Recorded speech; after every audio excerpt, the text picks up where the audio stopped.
Hello and welcome to the Better for Knowing podcast. I'm your host, Pam Giganti. I'm so glad you're here. This show's all about learning, evolving, and finding inspiration in the people and stories that help us grow.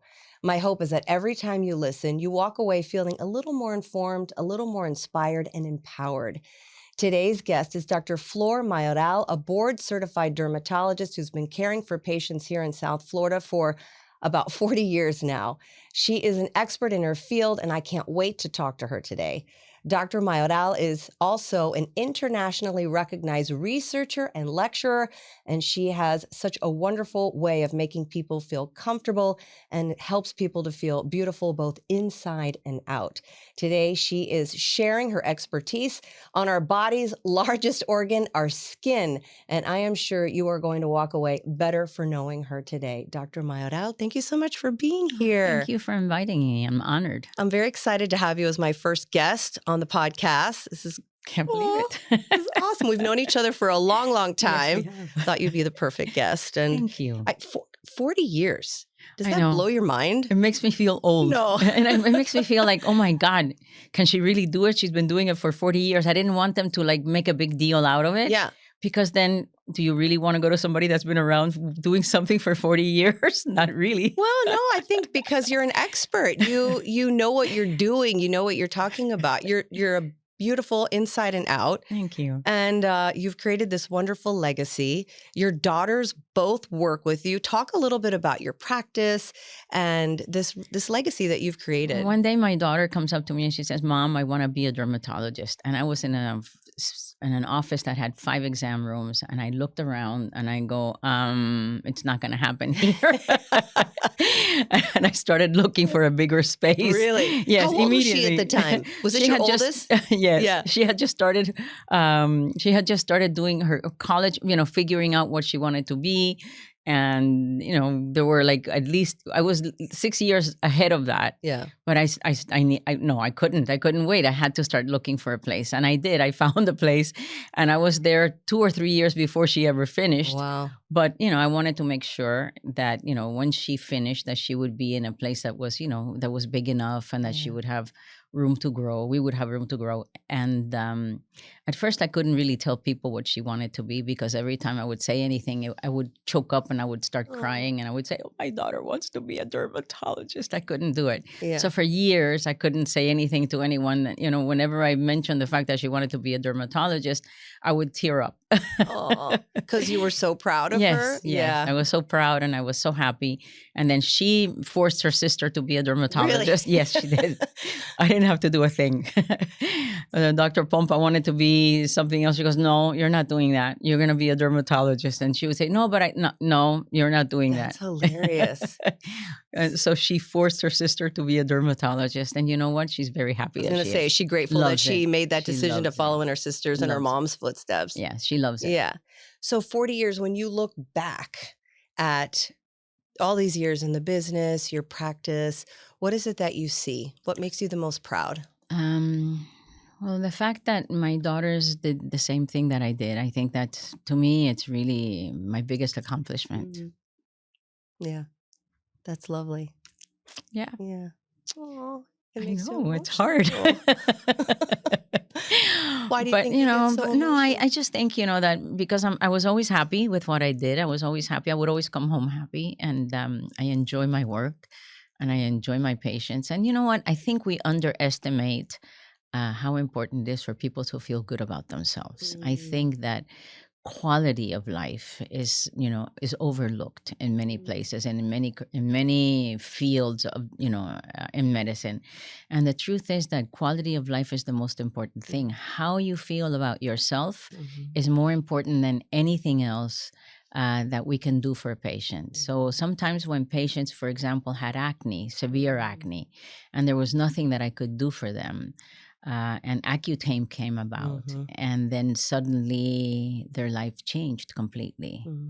and patients that would walk in with their hair in front of their face and hiding would come in with, with their hair back and with that, tight little shirt, and looking cute and acting their age and proud of who they were. Was an incredible change, in the way that we treated patients that had something as simple and as devastating as acting. Yeah. And feeling beautiful. Isn't that amazing? It's incredible. Yeah. And when you feel good about yourself, you present yourself differently in the world. Absolutely. Right? You communicate differently with people. You feel braver, more energetic, courageous. You just feel like you can go out in the world and interact and make a difference. You're not so worried about your appearance. No, which you is a can big even deal. see it in photographs. For example, we do Yeah. before and after photos of patients when we do procedures, and you can see in their eyes that there's something different about the way they feel about themselves. It's incredible. That is incredible. It's incredible that they look happier. Even if they have the same expression on their face, you can see that they feel empowered. Yeah. They feel empowered.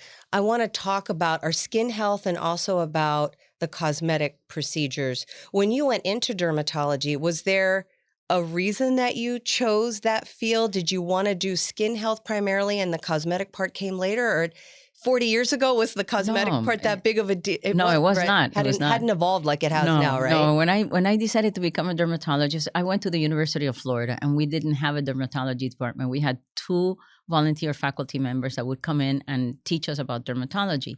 And every time you asked a resident, I was a medical student, and a patient would come in and say, "What is this?"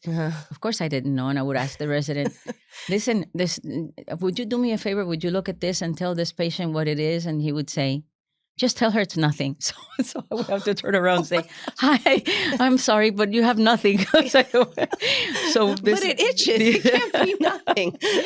So this professor, this man who was a volunteer faculty member, he would explain psoriasis. He would do, on a board, he would explain what psoriasis was about. And one day they brought this patient in who had been in the hospital with a fever for 5 days, and the guy walks into the VA in a wheelchair, like basically, obtunded with 3 little dots. They said, "Okay, this guy has 3 dots. This is the dermatologist is here today. Let's take him in." So they brought him to us, and we were in a conference room, and they bring the patient in with an IV and, in a wheelchair. And Dr. Childress, who trained at the University of Miami, looks at the patient and he says, "This man has disseminated gonococcemia," which is gonorrhea as a bacteria, bacteremia with gonorrhea. And I heard that and I go, "Oh my God, I want to grow up to be like him." Wow. when I finish my training, I want to be smart like this man. Oh my gosh. And that's what really inspired me to be a dermatologist, because it was really a mystery to everyone else. Yeah. And, it would always make fun of you when you wanted to be a dermatologist. They would say, "Oh, I know how to be a dermatologist. If it's wet, dry it. If it's dry, wet it." They would always make fun of like my career choice. Really? In medical school? Yes, absolutely. All the other people, they said, "Oh, you know what? You just, you don't, it's really, there's no mystery to dermatology." On the contrary, there's a lot of signs of skin disease of internal disease in the skin. And you can actually tell a lot about what problems people have by looking at their skin. Absolutely. Yeah. Talk to us about what we're not doing right. What are people getting wrong? What people watching this or listening, what is it that they need to start doing immediately if they're not doing it right now? Wear sunscreen. Okay. Wear sunscreen. And people tell you that, "Well, I don't really go in the sun." It's been shown that 80% of sun exposure is unintended. So if we think we're not in the sun, we probably are. When you're driving, you get ultraviolet radiation coming into the car. Maybe it's not just UVB. Coming in through the window. Oh, absolutely. Yeah. It ages you more because it's the smaller rays of the sun that get to you, and then that makes you age faster. So you have to protect your skin no matter what you think you're doing, especially in Miami, in Florida, for sure. Yeah, just walking around, we're exposed. Okay, explain to us UVA, UVB. And they're both... You have to protect yourself against both. UVA penetrates the skin deeper. UVA is what they have in tanning booths, which is much more harmful to you. So people that think that they're getting a little tan in a UVA box, they're getting like an increased dose of the bad sun exposure or ultraviolet exposure inside the tanning booth. So are people still doing tanning booths? I'm sure they are. They're still in business. I see them. It's not a good way to get a tan. Horrible thing to do. Yeah. better do a spray tan. Yes. Yeah. It's the best way. Talk to us about sunscreens, SPF 15, 30. I've seen 100. Like, what does that mean for people who don't understand? There are physical sunscreens and chemical sunscreens. Physical sunscreens basically block the sun with zinc, and they basically form a filter on the surface Is of that the when skin. it's white? Yes, and the Okay. problem with those is they're a little thicker. Yeah. They're a little greasier. Mhm. They take it's a little bit more difficult for them to go on the skin. There's always a little grayish discoloration, maybe on the surface of the skin, but they're great, especially for children, especially if you don't want to use chemicals or if you're allergic to chemicals. The other type of sunscreen has chemicals that interact with ultraviolet light. They neutralize the ultraviolet light and they protect your skin. Mm. And then that reaction that takes place comes off as heat at the surface of the skin. If you're not allergic, they're also a great way to protect your skin. Mhm. Why 30 or more?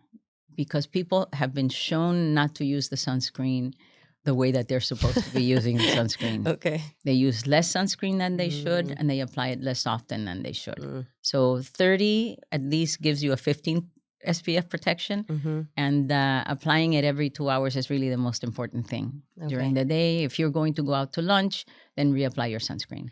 And then you go to the store and there are myriad brands, myriad kinds.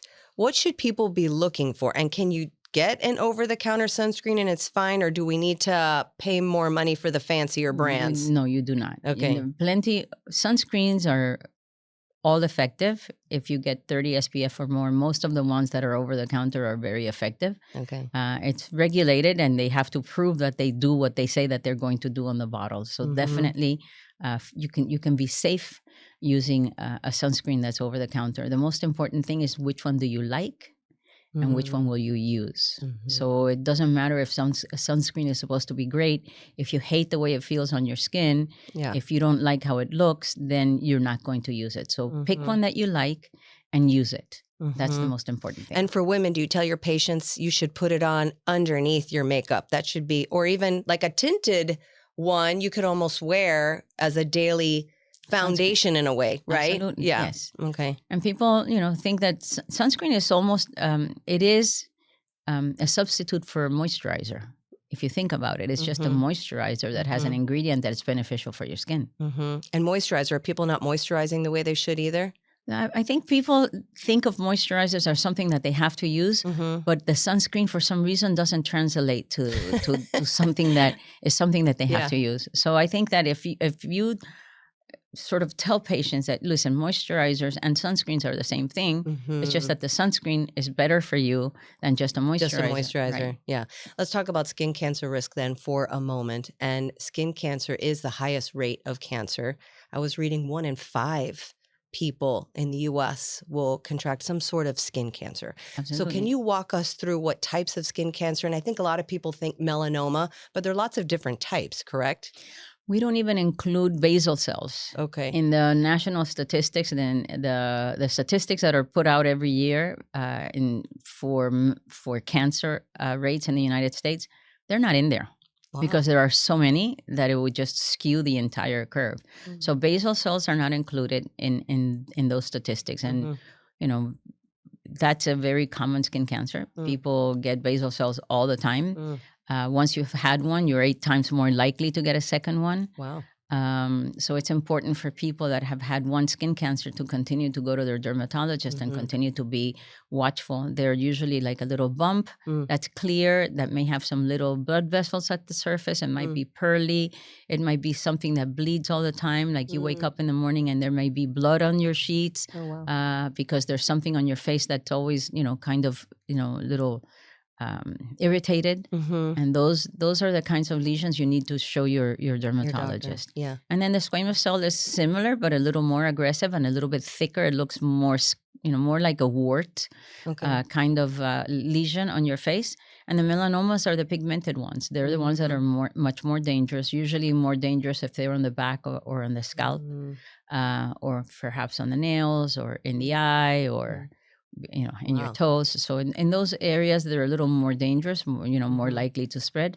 But if you have a mole that has changed, there's a pretty good chance that if you see changes and you go to your doctor right away, that it'll be a curable one. Mm-hmm. And the cure rate for a superficial melanoma is 99% to 100%. Wow. So High those rate are of the most cure. important that you have. More important to have a pigmented lesion taken to your doctor right away than anything else. I was going to ask him, what should we look for? But you already said like a wart or a little bump or something unusual, right? If something is new and you're an adult, and especially a new mole, a new pigmented lesion, I think you should be concerned. Yeah. And we should go annually and be checked, correct? Because I don't know what's going on back there. And if my spouse isn't paying attention, the scalp between your toes, wow, under your feet. Wow. Yeah. It can show up anywhere. Yes. Okay. But, more importantly, they're usually in areas that have been sun exposed a lot. And of course, the higher the latitude, the less likely you are to run into, melanomas. And the closer you are to the equator, the higher the incidence of melanoma. The places in the world where there's a lot more sun, less cloud cover, those places have a higher incidence of melanoma. Australia is the place in the world that has the highest incidence of melanomas. And I would imagine it's high here in South Florida too. We have a lot of high rate. Yeah. So switching gears for a second, one of my favorite subjects, just because been suffering through it, is perimenopause and menopause. Which is getting a lot of attention lately, as we know, finally. Well, that's because, yes, people that are important are aging. Yeah, and like people like Oprah Winfrey are talking about it, and Halle Berry, and people are paying attention. But before that, it was like, so what? So what? And all these crazy things are happening to you, and you don't know what is going on. But there are myriad symptoms, as we know, but one of them is dryness all over and dry skin. The effect of estrogen on the skin is very important. Once that goes away, you're in big trouble. Yeah. So there are some companies that specialize in doing products that help with the decreased estrogen production, the thinness, the dryness. Thin. Your skin gets thin, very right? Thin, yes. And that happens primarily during menopause. Is that when it starts? It starts regardless. Okay. when you get to menopause, it's worse. Ladies. Yeah, it's worse. And I feel like you start to notice all of these terrible things going on. Yeah, your skin, it goes. That's it. Yeah. Yes. Because as we age, we lose fat in several compartments of the face. The skin becomes thinner. We have less production of collagen. We have less hyaluronic acid. I mean, the bones also, rearrange themselves, so you start losing that. And I tell patients, it's like you're a shriveling prune. And sometimes, I'm doing a cosmetic consult and they go, gee, thanks. So it's like, well, it's the truth. You and I are both shriveling as we speak. That's why you're here. We're going to help you, right? There are ways to help you. Trust me, I need it too. Yeah, right. Well, that's why people love you, because you're going through a lot of these things at the same time as your patients, right? Yeah. Well, if I'm going to get a new gadget or a new device, I'm the first volunteer. I do it first on me. And if it works, okay, fine. Let's do it for you too. Yeah. But I'm first in line just in case. Yeah. And why not? Let's try it out. All right. So let's talk then about the cosmetic part of dermatology. So I think I know personally for me, when I think about cosmetic procedures, the first thing that comes to mind is like Botox, fillers. But when I was talking to you earlier, I was really blown away by the amount of injectables and just products and, I don't know, services and things that we can do to our skin. So let's walk through some of those, aside from the Botox and the fillers, and what's like most popular now, and what's really helping people, because so many advances have been made. Well, probably the resurfacing procedures are now fractional, so that you can use, instead of removing the entire face like we used to do several years ago, that we would do CO2 laser and it would be like a torch was taken to your face, and you would have to recuperate for 2 or 3 months because the skin would be red. Fractional resurfacing has really advanced the way that we treat people to a different level, because it's much more pret-a-porter. So you can do a little fractional resurfacing, you can put on a little makeup, and you can cover it up. And then, of course, because it is fractional, you have to do 3 or 4 procedures in order to do the entire surface of the face. And it really has helped us to be able to manage that aspect of rejuvenation in a much more something that's more amenable to being livable. So you can go live back with out it. in the world. Yes, You can go to work. yes. Yeah. And it has to depend on the person and how they see themselves and what they're willing to go through in order to improve their looks. But that's one of the things. Radio frequency has made a big I think a big impact on how we can help people look better, because it helps to produce collagen. So when you do radio frequency on patients, you can actually also do fractional radio frequency. You can do radio frequency, make your body produce new collagen, and make people look tighter. There's a filler that was ignored for many years called Sculptra. It's polyl-lactic acid. It's a substance that's natural in everyone. And what you do is you inject it in as particles under the skin. It's a suspension. And this material will help produce collagen. It's what we use for suture materials. So when we have surgical procedures and we have to sew the person underneath the skin, this polyl-lactic acid will make bridges that close the gap and will help the skin stay together. Wow. So when you inject it under the skin, as if it was you inject it like if it was seeds. You seed the undersurface of the skin. Slowly it thickens the skin. So it helps to decrease wrinkles at the surface of the skin. It helps to make, like, for example, the temples less sunken. It gives people a nicer look, but it's really not noticeable. I was going to say, yeah. Slowly over time, you do 3 or 4 of those procedures and you start looking better, and people start asking you, oh my goodness, what did you do to your hair? Did you lose weight? Did you gain weight? Right, I always tell patients, different. if anybody asks you who injected you, don't come back.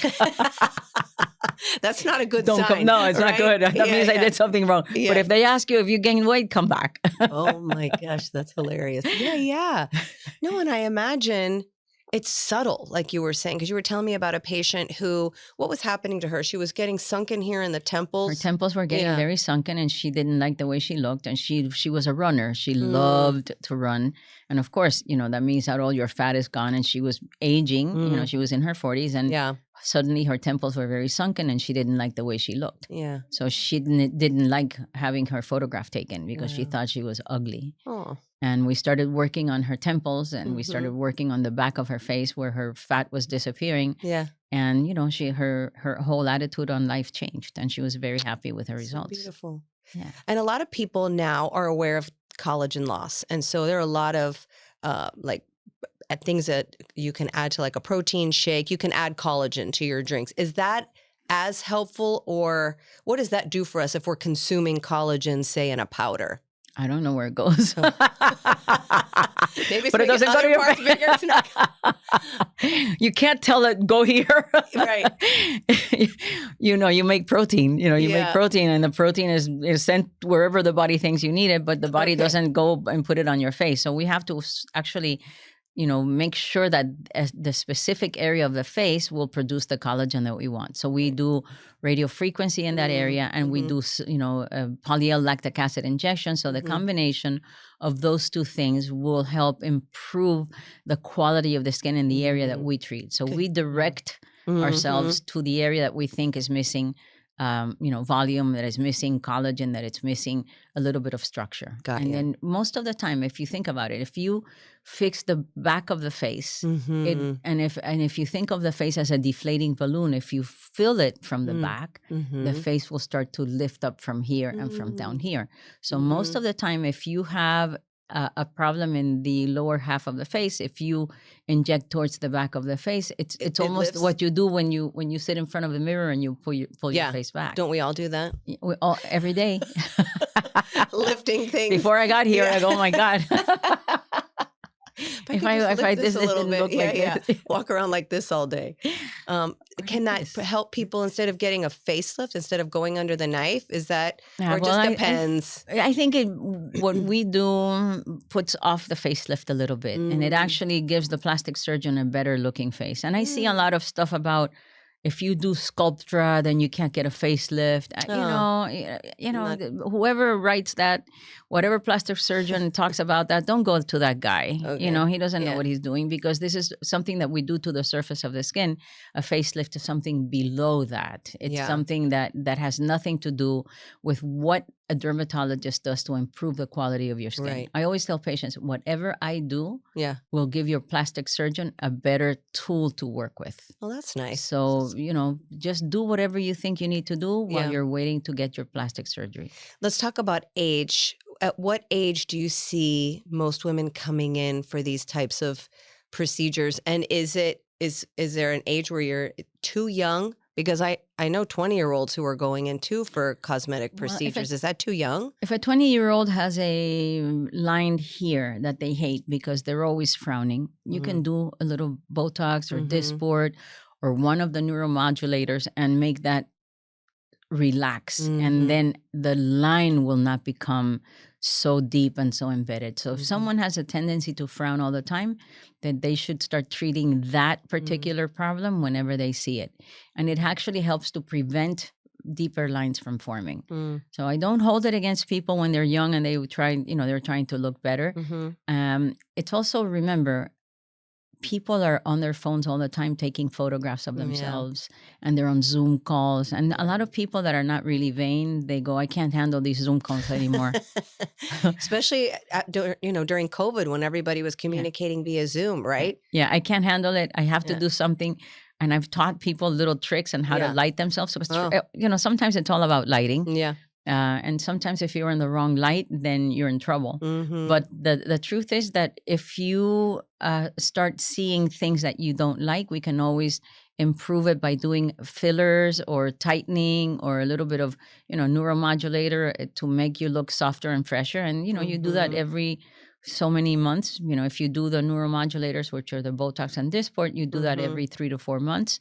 The fillers, usually you do twice a year. And then tightening of the skin, you can do once a year because you only need to do it once a year. So some of it also sounds preventive in a way. Absolutely. Yeah. Absolutely. I have a patient who actually stopped coming after a year and a half, and her daughter saw her photos in our book, and she goes, "Oh my God, that's my mom." I said, "Would you tell your mom please to come back? I want to take photos of her."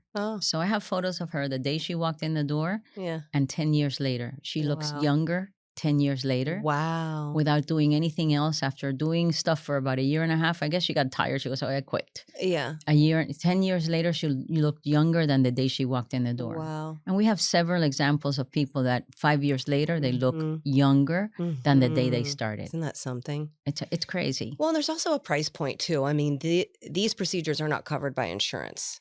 No. So people come in, and I'm sure that, do they talk to you about price point too? Because they want to do them, right? But they also don't know how much this is going to cost them at the end, way right? I feel is I tell people, whatever your budget is, you tell me your budget, and I will try to figure out what is, if you trust me, then I will figure out what's best for you within your budget, because it's, it's not fair to go and spend people's money without asking. So I don't want people to do that to me. So, so I make sure that I stay within their budget, and then, we figure out a way of them looking good within whatever price point they're able to pay. Right.